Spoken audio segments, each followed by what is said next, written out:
Okay.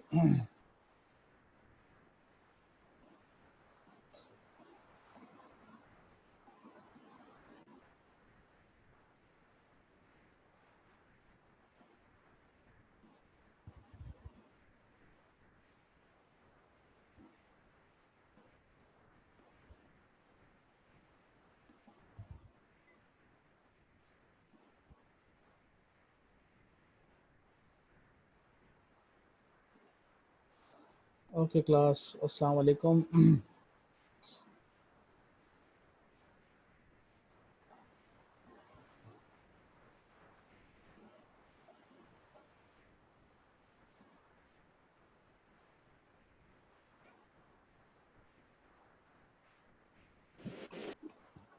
Hello.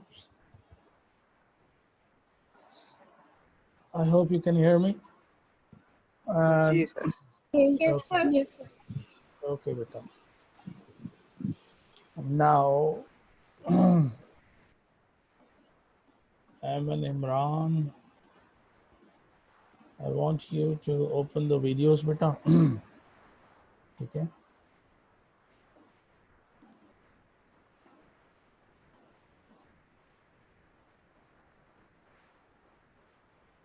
Omar Ahmed, Zamzam Khoso, Ayman Imran, good, mashallah, in uniform.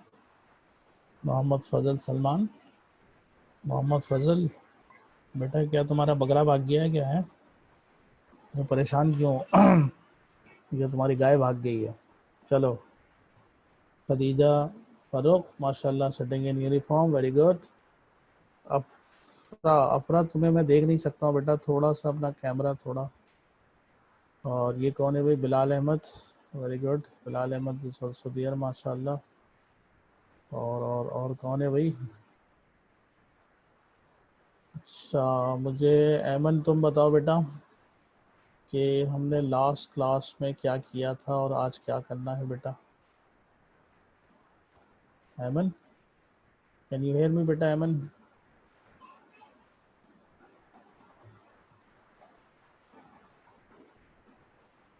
Ayman still हो गई हैं. जमजम खोसो बताएंगी. चलो.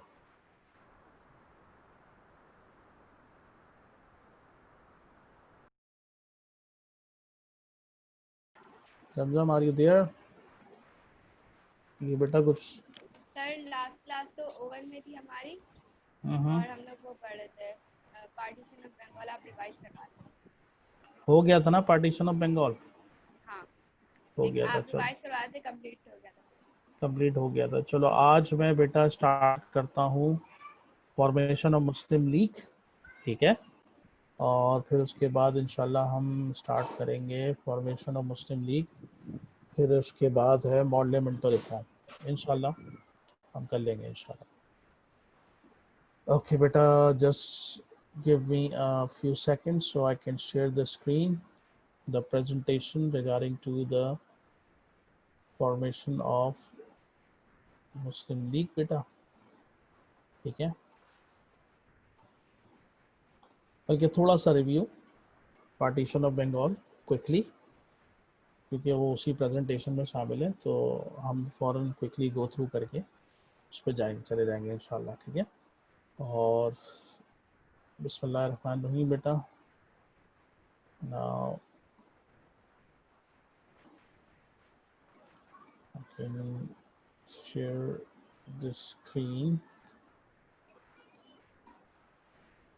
ठीक है जी. I hope the screen being shared with you, and I'm starting the presentation. First, the review of partition of Bengal, and then I will go to the topic that is the formation of strategy. I hope everybody can see and listen.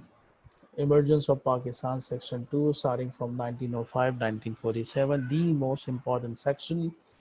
किसी भी लिहाज से इसको छोड़ के नहीं जाना है और इसको कम्प्लीटली करना है. और इसका सबसे अच्छा तरीका ये है बेटा कि आप पिछले इवेंट से अगले इवेंट का रिलेशन जान लें, तो ये सेक्शन बहुत इजी है. ठीक है.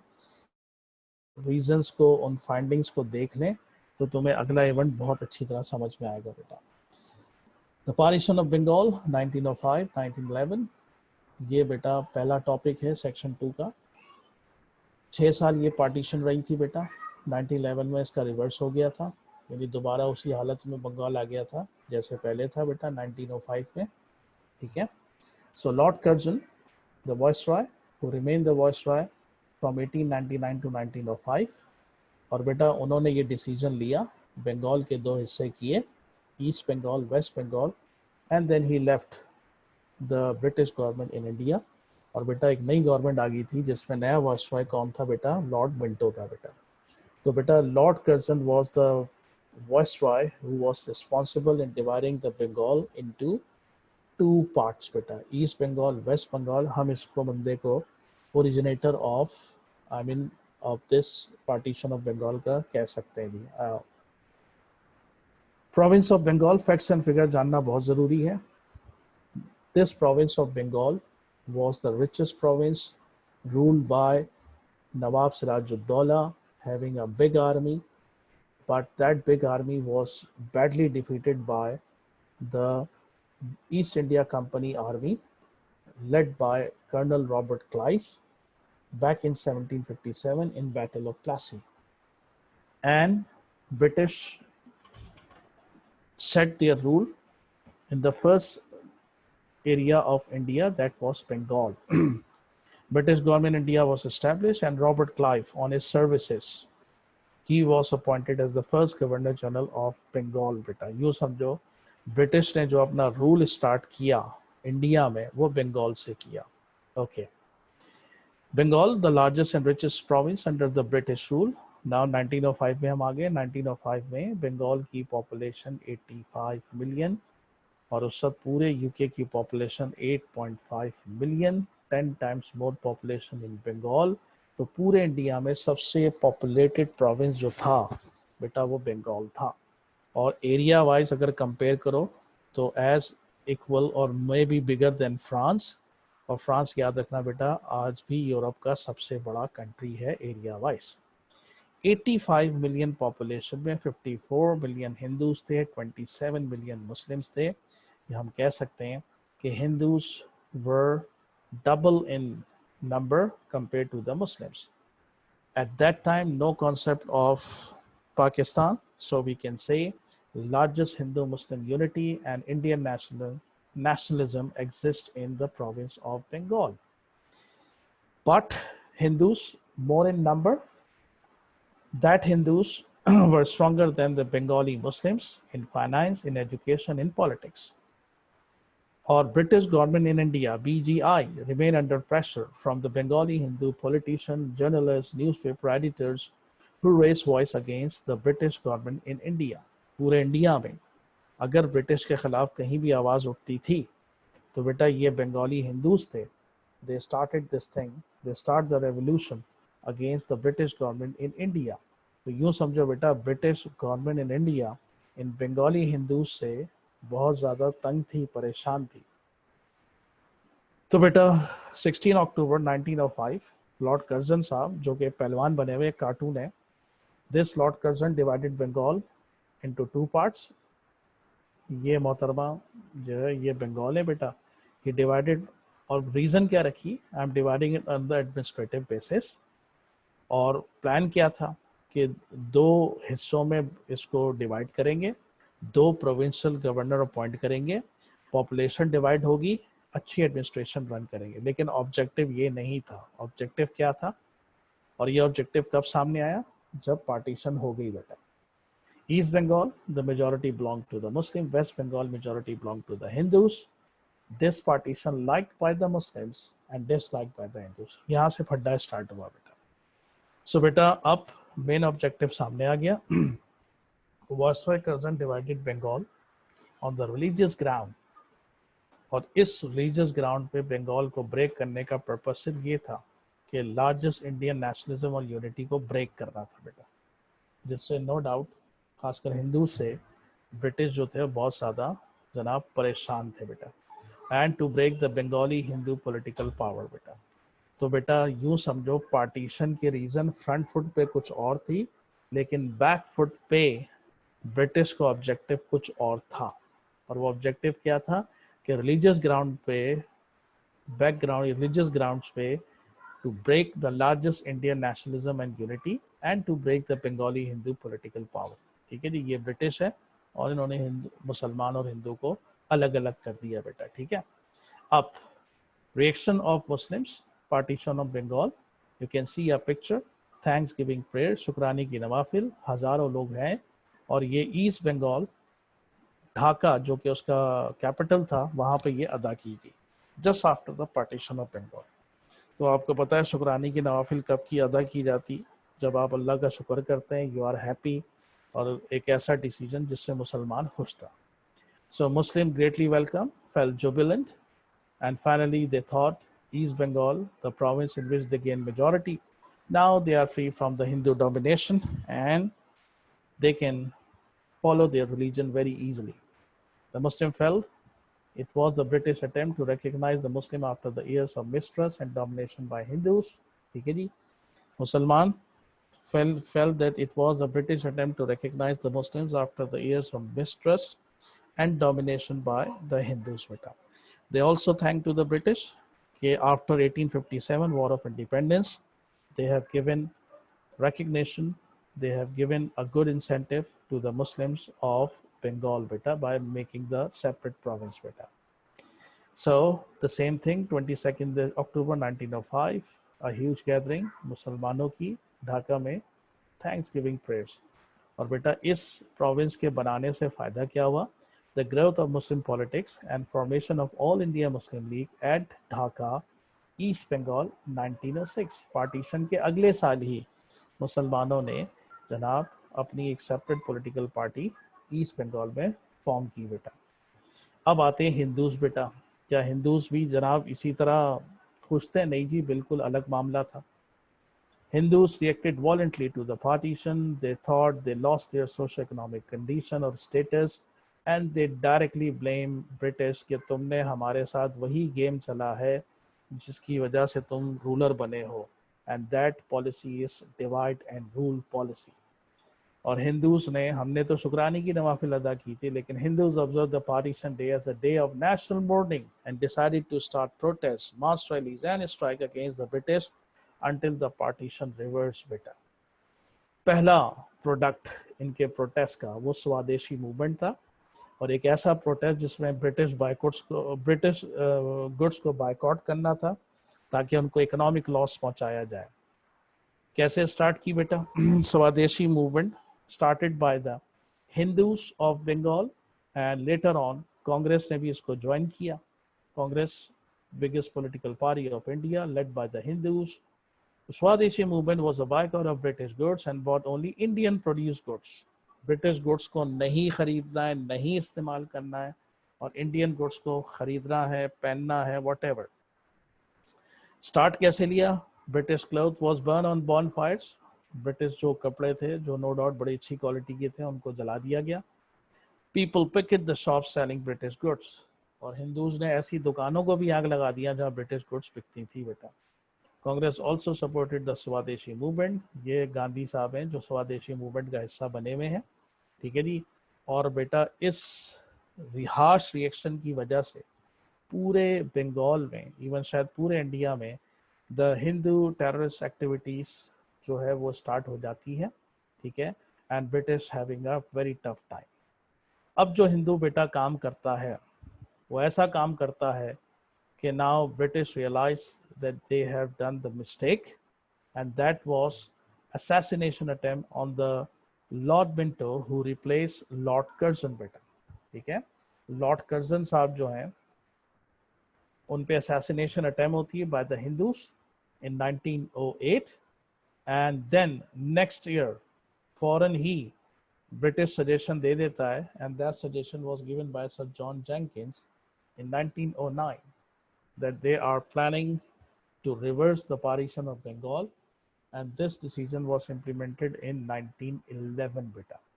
तो यूँ समझो बेटा जो हिंदू प्रोटेस्ट थे वो 1908 में रुक गए थे, इसलिए क्योंकि 1909 में ब्रिटिश ने अनाउंस कर दिया था और सजेशन दे दी थी कि हम जनाब पार्टीशन ऑफ बंगाल को क्या कर रहे हैं बेटा, रिवर्स कर रहे हैं।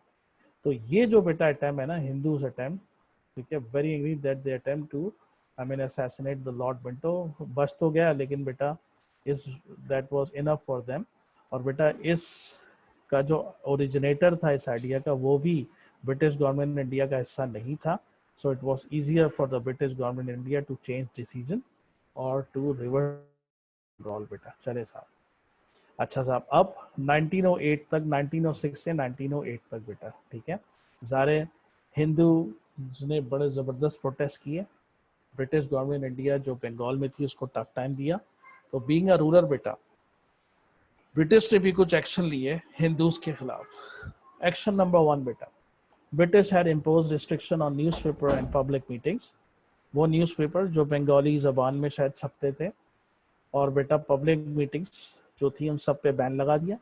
Editors of newspaper journalist were prosecuted and imprison, ठीक है, जो एडिटर्स ऑफ न्यूज़पेपर यानी न्यूज़पेपर जो छापते थे, मालिक थे, जर्नलिस्ट सहाफ़ी थे, उनको प्रोसिक्यूट किया, इम्प्रिजन, जेल में डाला। और एक प्रेस एक्ट ऑफ 1908 लेकर आए। इसके तहत मज़ीद न्यूज़पेपर पर रिस्ट्रिक्शन लगाई, और कॉन्सेप्ट ये था कि हम जनाब to have a better control by BGI, ठीक है, लेकिन बेटा इसकी वजह से भी ये अपना कंट्रोल इफेक्टिव नहीं बना सके। और क्या किया बेटा, एक हिंदू जो प्रोटेस्ट चल रहे थे उसका ऑर्गेनाइजर था, नाम था उसका तिलक, ताल्लुक उसका पूना से था, Poona was in I think west Bengal, ठीक है बेटा। तो बेटा याद रखिएगा, इसकी वजह से जनाब तिलक साहब को अरेस्ट किया गया, और अरेस्ट करने के बाद उनको 6 साल की सज़ा सुनाई, ठीक है, 6 साल की सज़ा सुनाई, ठीक है। और सज़ा सुनाने के बाद बेटा he was there in the jail, and that was Tilak, the main organiser of the Hindu led protest demonstration बेटा। दूसरे जो हिंदू डेमोन्स्ट्रेटर थे जो ज़ाहिर प्रोटेस्ट कर रहे थे, या तो उनको डिपोर्ट कर दिया, बंगाल से निकाल दिया, या उन्होंने खुद ही बंगाल को छोड़ दिया, left the country of their own accord rather face imprison. तो जेल जाने से बेहतर उन्होंने जनाब बंगाल को ही छोड़ दिया, ठीक है। अनदर ब्रिटिश अप्रोच, अब बेटा 1908 में जब अटैक हुआ तो ब्रिटिश ने अपना लाइन ऑफ एक्शन चेंज किया। उन्होंने कहा जी हिंदू तो काबू में आ ही नहीं रहे। तो उन्होंने क्या किया जी कि हिंदूज को लिए जनाब, उन्होंने कहा जी हमारी नई गवर्नमेंट जो है वो रिफॉर्म बना रही है, ठीक है, और उस रिफॉर्म में हम इंडियंस को इंसेंटिव देंगे। तो क्या लिखा है, another British approach intended to win the support of more moderate Hindus by making reforms to favour Indians. ये किस रिफॉर्म की बात हो रही है बेटा, मॉडले मिंटो रिफॉर्म की बात हो रही है। और मॉडले मिंटो रिफॉर्म किसने डिजाइन किया था, वायसरॉय लॉर्ड मिंटो और secretary of state for India जिसका नाम जॉन मॉडले था। इसको इंशाल्लाह हम डिटेल में पढ़ेंगे बेटा, ठीक है। तो बेटा ये रिफॉर्म में इंडियंस को इंसेंटिव दे दिए गए थे, और ये भी एक वजह थी कि किसी तरह ये हिंदू प्रोटेस्ट को रोकना था। एक तो अनाउंसमेंट कर दी थी कि हम पार्टीशन को रिवर्स कर देंगे, और दूसरा साथ में ये भी बोल दिया था ये जो नया रिफॉर्म बन रहा है मॉडले मिंटो रिफॉर्म जिसका नाम है, इसमें हम इंडियंस को इंसेंटिव देने जा रहे। इंडियन से मुराद both Hindu and the Muslim है बेटा। इस तरह जनाब ब्रिटिश ने 1906 और 1908 के दरमियान बेटा वो reaction, British reaction to Hindu led protest against the partition of Bengal between 1906 1908, इसका नवंबर 2018 में क्वेश्चन आया था, ये मैंने आपको बता दिया। मेरा ये पास पेपर क्वेश्चन है, ये 2 14 मार्क्स के क्वेश्चन है जिसके सोल्यूशन आपके नोट्स में मौजूद हैं। ये क्वेश्चन मैंने डिजाइन किया है, was the Swadeshi movement the most important reason for the reversal of partition of Bengal in 1911, explain your answer. बेटा जो आंसर इसका है समझो वही आंसर इसका भी बनेगा, थोड़ी सी चेंजिंग करनी है और उसके हिसाब से अकॉर्डिंगली तुमने आंसर करना है बेटा, ठीक है। ओके बेटा आगे चलते हैं। 7 मार्क क्वेश्चन जो मैंने शायद कहा था आप कर लीजिए। Explain why the British partition Bengal in 1905, ठीक है। क्या था जी कि एडमिनिस्ट्रेटिव बेस पे हमने पॉपुलेशन को डिवाइड करना है, उन पे सही तरह एक रूल करना है। Why did British decided to reverse the partition of Bengal? ये हिंदू रिएक्शन है, आप यहाँ पे इसमें लिखेंगे बेटा। Explain how the British reacted to the Hindu led protests against the partition of Bengal between 1906 and 1908। बेटा ये भी अभी आपको बताया और ये तीनों का सलूशन आपके नोट्स में मौजूद है। ये क्वेश्चन आप करने की कोशिश कीजिएगा बेटा और आई होप कर सकते हैं। Explain how the Hindus oppose the partition of Bengal, ये क्वेश्चन आपके नोट्स में लिखा है लेकिन इसका सोल्यूशन नहीं है। सोल्यूशन आपको जनाब इसमें मिल जाएगा, जो ये वाला क्वेश्चन है ना बेटा, इसमें आपको सोल्यूशन मिल जाएगा इसका। व्हाट वाज स्वदेशी movement, solve question in your notes बेटा। और ये मैंने एक एक्सपेक्टेड क्वेश्चन बनाया है, what was the reaction of Muslims on the partition of Bengal? It's a 4-mark question। 4-mark question आप जानते हैं, 5 to 6 line, 4 findings, ठीक है। तो बेटा ये हाँ, तो ये बेटा आपने कुछ क्वेश्चन है, चले जी। और आज जो हम टॉपिक स्टार्ट कर रहे हैं and that is the reasons behind the formation of All India Muslim League 1906 बेटा। तुमने रीजंस को सॉर्ट आउट करना है बेटा, ठीक है। तो बेटा ये जो तुम्हारे सामने कुछ फेसेस दिख रहे हैं, एक फ्लैग दिख रहा है, ये एक इंफॉर्मेशन है, ये एक नॉलेज का हिस्सा है कि how come, what was the event जिसके बाद जनाब formation of Muslim league took place. बेटा वेन्यू क्या था, Dhaka, capital of east Bengal, जिसमें मुसलमानों की मेजॉरिटी है। वहाँ पे 20th annual Mohammedan educational conference का एंड हुआ, जिसमें सारे मुसलमान लीडर आए हुए थे, स्पेशली फ्रॉम बंगाल बेटा। और ये अगर आपको याद हो, एनुअल मोहम्मदन एजुकेशनल कॉन्फ्रेंस हर साल कौन करवाता था बेटा, सर सैयद अहमद खान। सर सैयद तो जिंदा नहीं रहे बेटा, लेकिन उनकी ये जो कॉन्फ्रेंस है हर साल होती थी बेटा। तो उन्होंने पहली दफ़ा एक कॉन्फ्रेंस 1886 में कराई। तो बेटा 1906 में 20th इसका एनुअल सेशन था। इसका जब एंड हुआ तो one of the leader whose name was Nawab Salimullah Khan, he suggested now it's a high time कि मुसलमान जो है अब अपनी एक सेपरेट पॉलिटिकल पार्टी बना ले और उस पॉलिटिकल पार्टी का नाम होगा All India Muslim League. All India Muslim league बेटा, his suggestion was accepted greatly. और East Bengal, Dhaka, at the end of annual Mohammedan educational conference Muslim League की बुनियाद रखी गई, ठीक है जी। और बेटा ऑब्वियसली वो बंगाल के मुसलमानों ने ढाका में इसकी बुनियाद रखी। नवाब वक़ारुल मुल्क was the first president of All India Muslim League। Maulana Muhammad Ali Johar wrote the constitution of Muslim League। I repeat, Maulana Muhammad Ali Johar, जिनके आगे भी नाम आएगा बेटा खिलाफत मूवमेंट में बेटा, आपने बेटा मुस्लिम लीग का कॉन्स्टिट्यूशन लिखा, रूल्स रेगुलेशन लिखे, ऑब्जेक्टिव लिखे।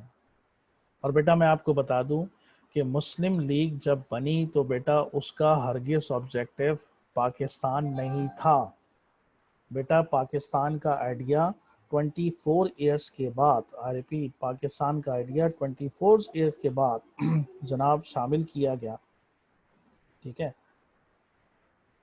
शामिल किया गया मुस्लिम लीग ने अपने एजेंडे में।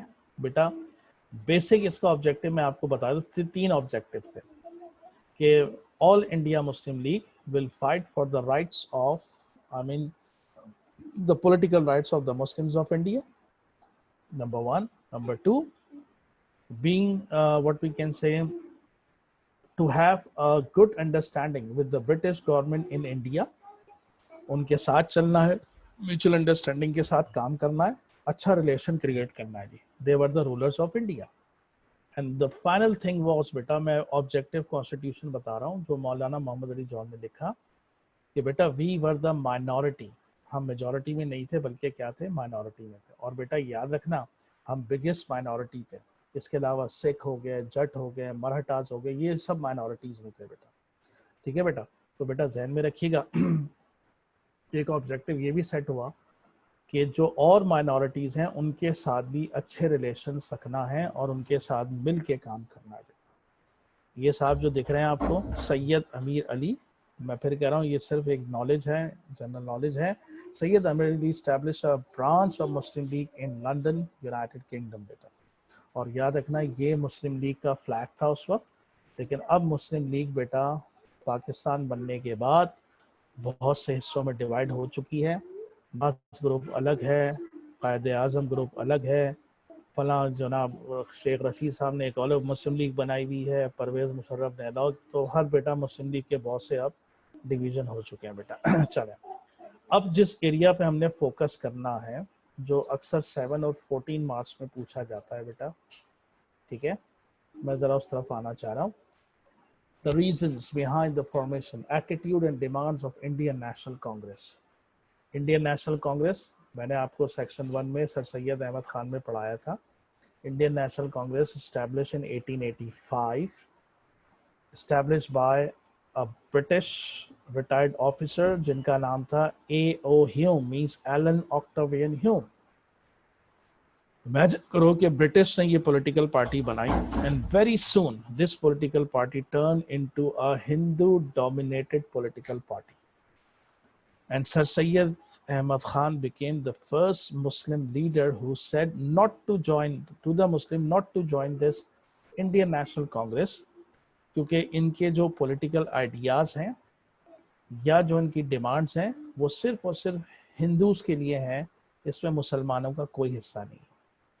और बेटा मुसलमान भी थे लेकिन बहुत कम थे बेटा, 4:1 का रेशो था, अगर 4 हिंदूज थे तो 1 मुसलमान था कांग्रेस में। हाँ, ये फैक्ट है कि मोहम्मद अली जिन्ना साहब, this is young Mohammad Ali Jinnah, आपने अपना पॉलिटिकल करियर जो है वो इंडियन नेशनल कांग्रेस से स्टार्ट किया।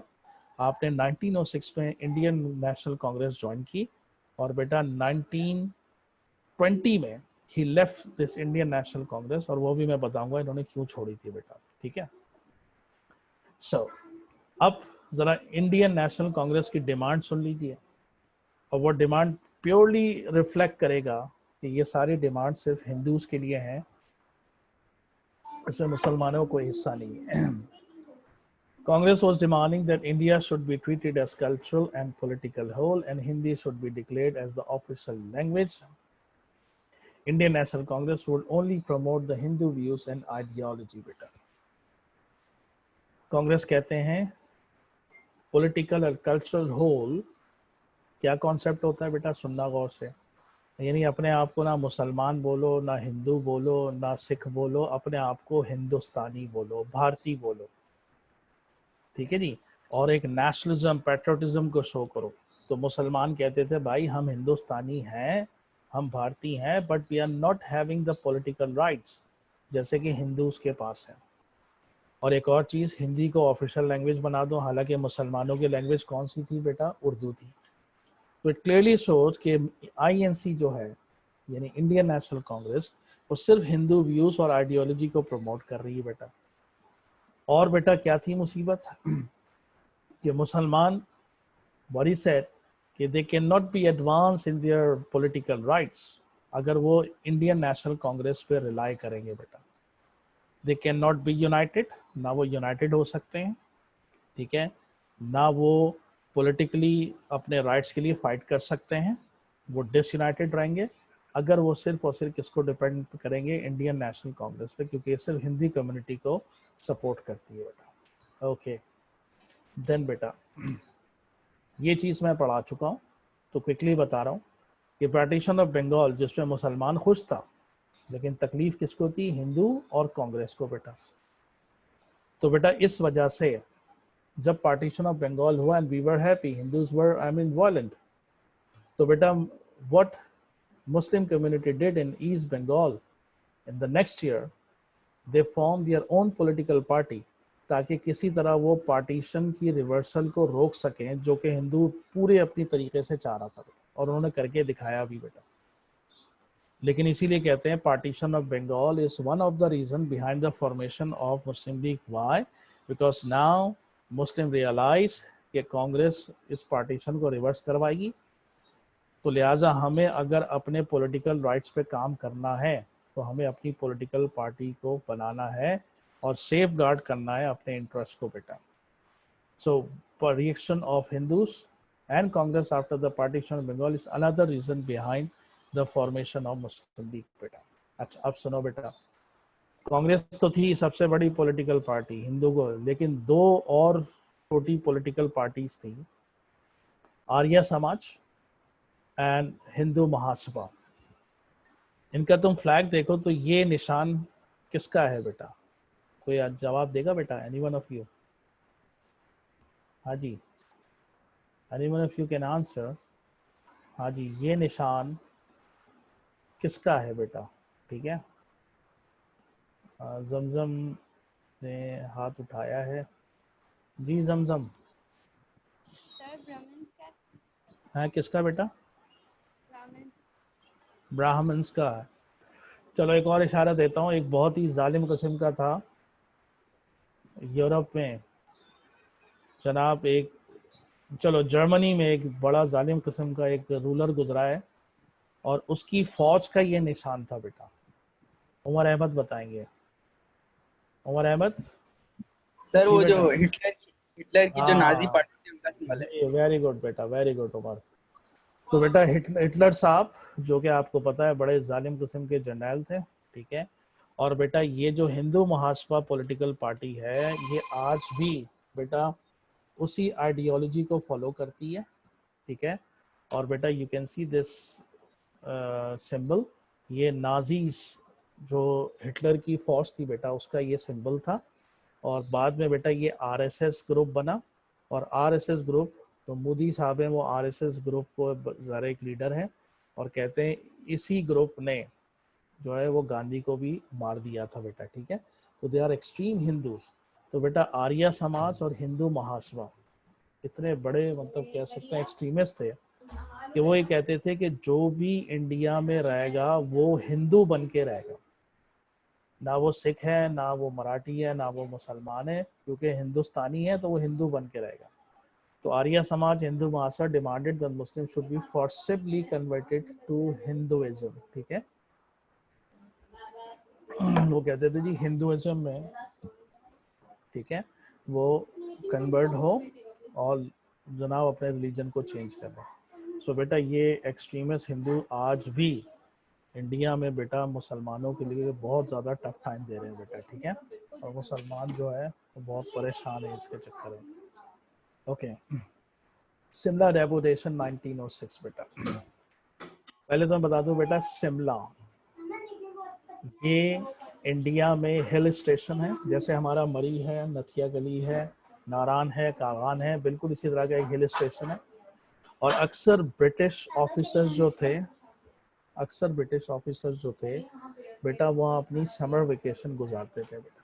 दे used to spend their summer vacation.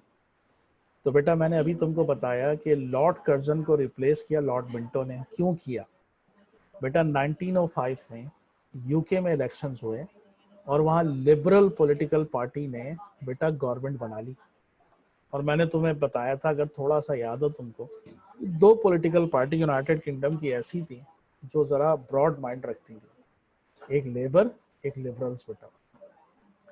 तो बेटा लिबरल एक ऑब्जेक्टिव सेट किया हुआ था कि अगर हमने गवर्नमेंट यूके में बनाई और ज़ाहिर फिर ये ब्रिटिश गवर्नमेंट इंडिया को टेक ओवर करेंगे, तो बेटा they will give incentives to the Indians, they will give incentives to the Indians, और कुछ ना कुछ उनका गवर्नमेंट में हिस्सा रखेंगे या इलेक्शंस करवाएंगे ताकि इंडियंस जो है उनको कुछ थोड़ी सी अथॉरिटी मिल सके बेटा।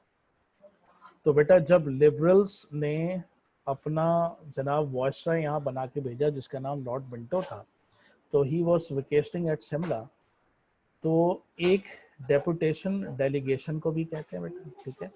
तो मुसलमानों ने डिसाइड किया,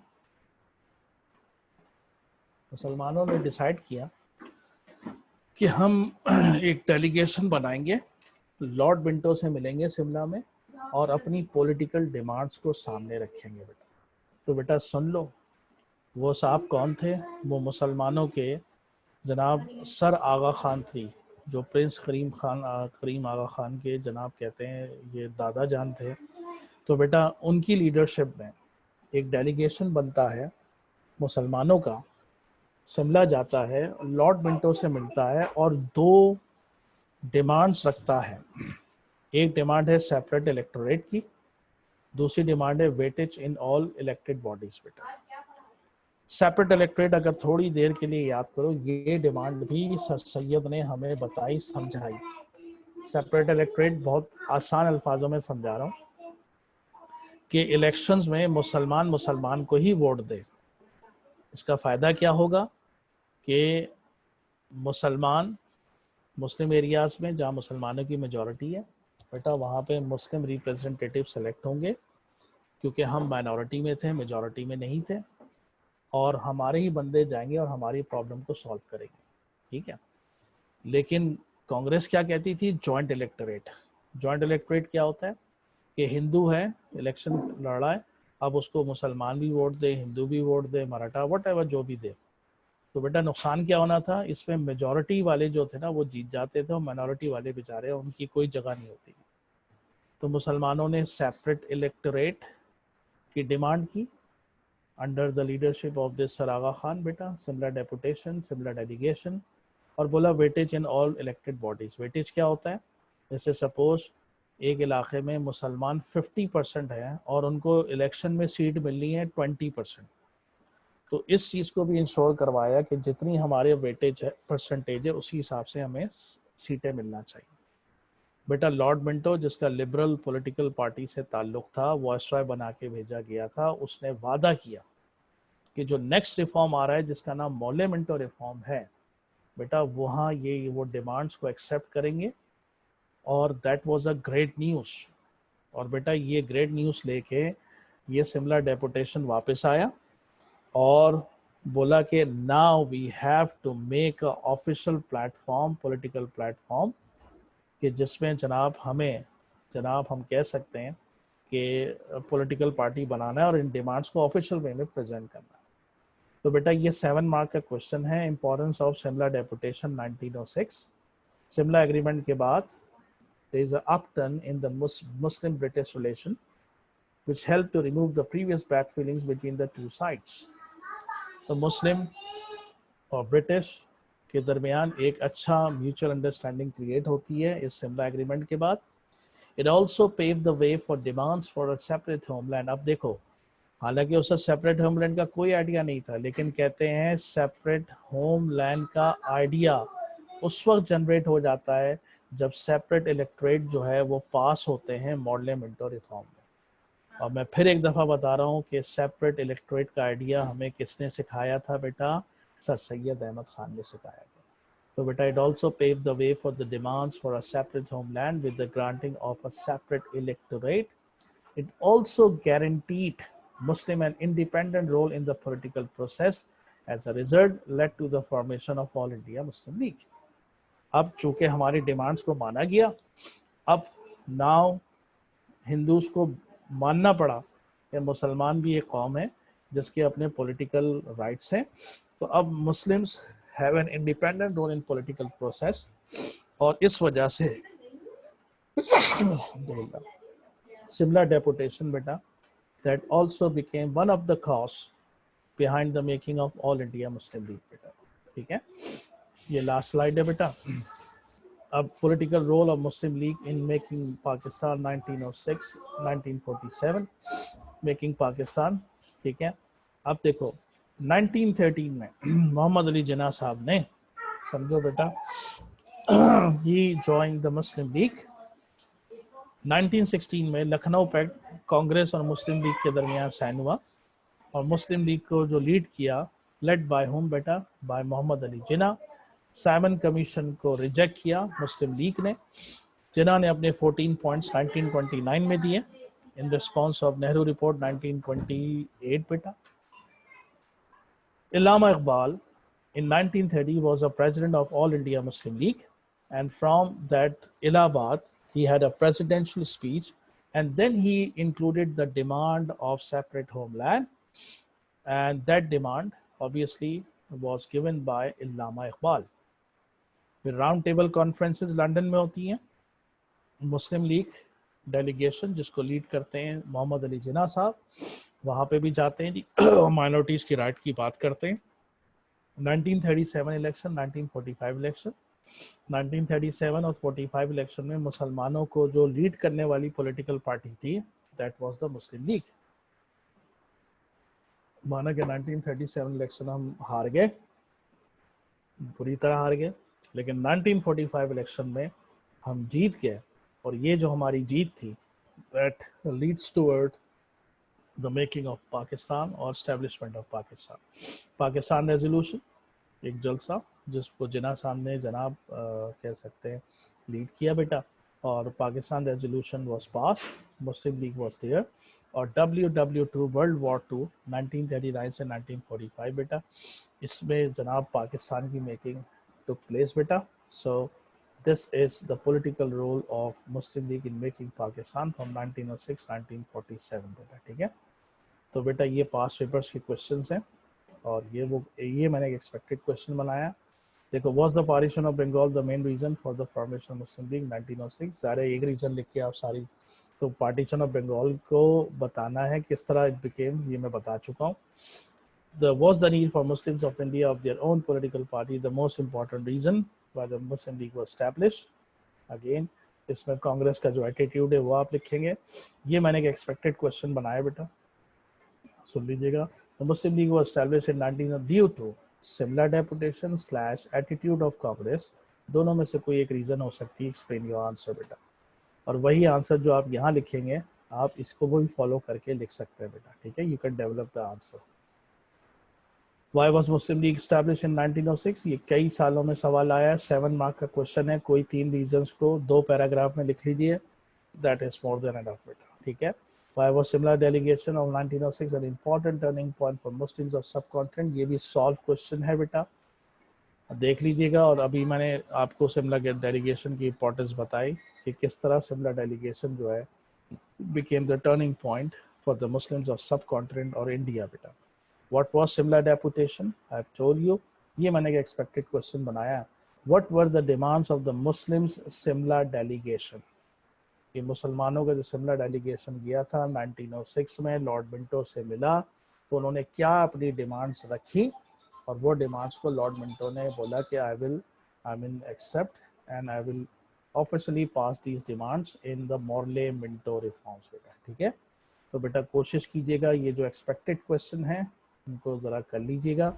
एक 4 मार्क का क्वेश्चन ये है, और एक बेटा ये 14 मार्क्स का क्वेश्चन है, ठीक है। तो बेटा कोशिश कीजिएगा करने, मैंने कहा ना ये जो सॉल्व क्वेश्चन है इसी में से आप आंसर निकालोगे, ठीक है, एंड डू इट बेटा, ठीक है। तो आई होप दिस, ये क्वेश्चन अगर आप बेटा उतारना चाहें तो उतार लीजिए, ठीक है। The Muslim League was established in 1902, similar deputation / attitude of Congress, and explain your answer बेटा, ठीक है। अच्छा जी, जमजम खोसो जो है पूछना चाह रही है जी बेटा। सर वो जो 4 मार्क्स वाले क्वेश्चन थे, एक मिनट वाली स्लाइड पहले ये उतार लो बेटा, ये उतार उतार लिया बेटा। ये उतार लो तो मैं बेटा फिर स्लाइड चेंज करता हूँ, तो 4 मार्क्स का क्वेश्चन भी दिखा दूंगा, ठीक है।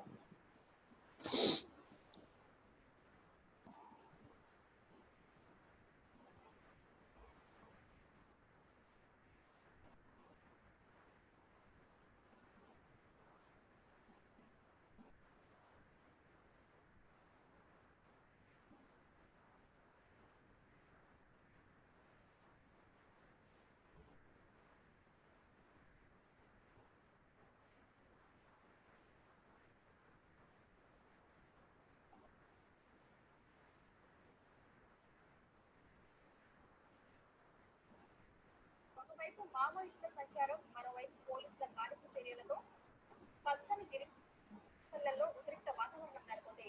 కుమ్రం భీం జిల్లా తిర్యాడి అగ్ని ప్రాంతంలో మావోయిస్టులు సంచరిస్తున్నారని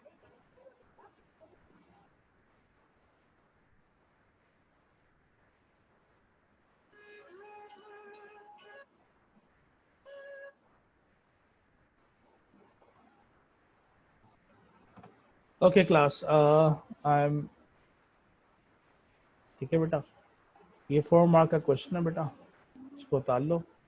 माशाल्लाह आहिस्ता आहिस्ता लोग भागने की तैयारी कर रहे हैं। जमजम बेटा ये उतार लो, और भी लोग हैं तो बेटा ये 4, और बेटा ये अगर आप नोट्स को पढ़ें तो उसमें ये लिखा हुआ है और मैं फिर कह रहा हूँ बहुत डिटेल में नहीं करना है, 4 मार्क का क्वेश्चन है, 4 फाइंडिंग्स या वट एवर, उन 2 चीज़ों को आप थोड़ा सा एलैबोरेट करके अपना 4 मार्क्स का आंसर डेवलप कर सकते हैं बेटा, ठीक है। तो प्लीज़ डू इट।